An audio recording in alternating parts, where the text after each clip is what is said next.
Okay, so this is the final project, and for what I picked was Outstanding Vocalists for Music 101, and this is going to focus more on like American vocalists. And my name is, as you can see, is Candace Ferrito. What is folk? According to the Wikipedia, also known as Wiki, it includes both traditional music and the genre that evolved from it during the 20th century folk revival. The term originated in the 19th century, but is often applied to music that is older than that. Certain types of folk music are also called world music, and those focus more around things outside the United States. There's also traditional folk music, which has been defined in several ways as music transmitted by mouth, as music of the lower classes, and as music with unknown composers. That has been constructed with commercial and classical styles. One meaning often given is that of old songs, with no known composers mostly, and another is a music that has been transmitted and evolved by a process of oral transmission or performed by custom over a long period of time. Folk characteristics were transmitted through oral tradition related to national culture, commemorate historical and personal events, and I'll give an example of that later on. And there's no copyrights on the songs, because most of them, I guess, were just passed down. I couldn't really find too much about that. But some of the songs, if the artist was famous for other things, then typically they would have probably some copyrights to some of the songs. And the last one was fusion of culture. The name given for American folk music was known as roots music, which is the title, and those categories included things like as bluegrass, country music, gospel, old-time music, jug bands, appreciation folk, Cajun, and Native American music. And this is just gonna, for one of the two groups I picked was Kingston Trio, and I'm just gonna give this video real quick to kind of introduce themselves and like their style and how they play. They usually use the same instruments, if you'll notice, and this is a much older done video. They did it when they were younger, so I'll just show you this. Sorry, I can't make it bigger though. But this is one of their famous songs called Tom Dooley.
If you notice, their three instruments are a ukulele, which is a little bit bigger looking, it looks like, a regular guitar, and a banjo was used in this one. And it's probably like a reunion thing they did, but that's that one, Tom Dooley. And it was a more popular one, I was told, and because it was such a catchy tune. Moving on. If I can. Sorry about that. Kingston Trio were considered American folk, which was like kind of pop music, I guess they were considered. And it helped to alter the direction of popular music in the United States. They had started in 1958 with their first album, which was the Tom Dooley one, which I just showed. And just that song alone sold over 3 million copies. And it was a single song. They had 19 albums altogether that reached the top 100, and 14 of them making the top 10, and then 5 that hit the actual #1 spot. And for like 50 years, they held the record for all of this. This is one of the more entertaining songs, I think. It's called Charlie on the MTA, which is the Metropolitan Trans Authority, I think they say. And it was a remade campaign song about the MTA, which I just explained, which originally done in 1949. And the original man that wanted this song made was named Walter A. O'Brien. And he ran for mayor, and he actually lost pretty bad. He came like in 5th place, and it was like barely 5th place because he was so far behind. But to avoid like certain riots and stuff, because the press had made a big deal about it and whatnot about it in their campaigning, 10 years later, I think, Kingston Trio redid the song, and they changed it from Walter A. O'Brien to just George O'Brien. And it says to avoid problems that had followed after the running of him. And sorry again that this isn't so big.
And they actually just made a mistake in there. They said vote for Charlie O'Brien, and they were supposed to say George O'Brien, which I noticed that they did, and I don't know why they changed it. But moving on, this is John Denver. He's not as much as a folk singer, but he began in folk music in the late 1960s, and he made 200 songs that he himself composed, but 300 in total that he had for all his songs. And he earned 12 gold and 4 platinum albums. And more of his famous songs were like Country Road, Rocky Mountain High, and Sunshine on My Shoulder. There's a clip here I have, and I'm just only gonna probably show part of it. It looks like, and he's actually in Japan, which was interesting. And it's Country Roads, and it's a more like traveling like song. I'll only play part of it.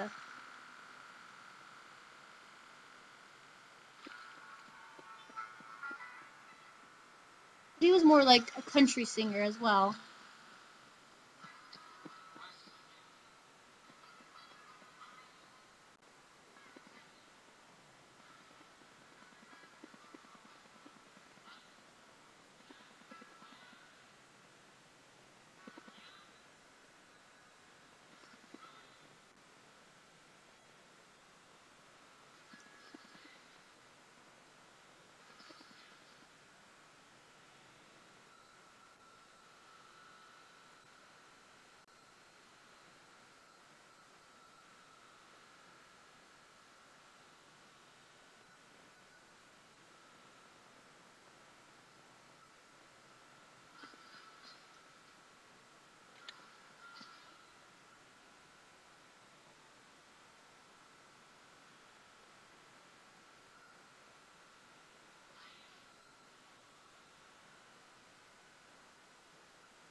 Now I'm just gonna stop there for now to move on, because we're limited to time.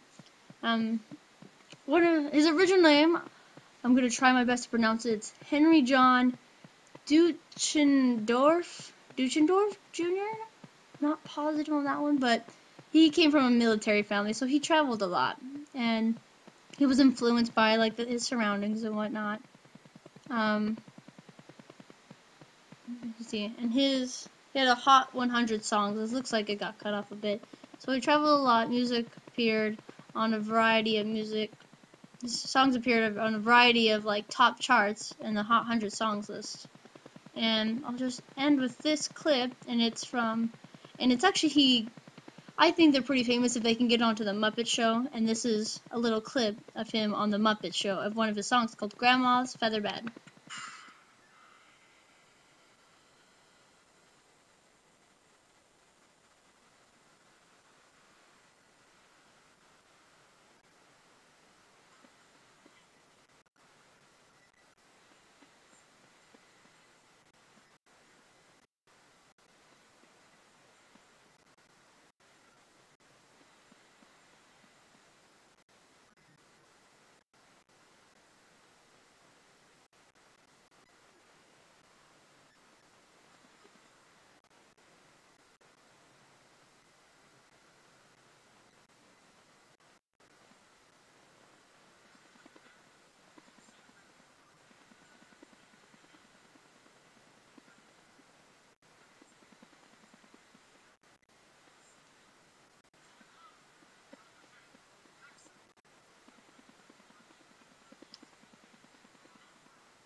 So I'm just going to stop there because we're short.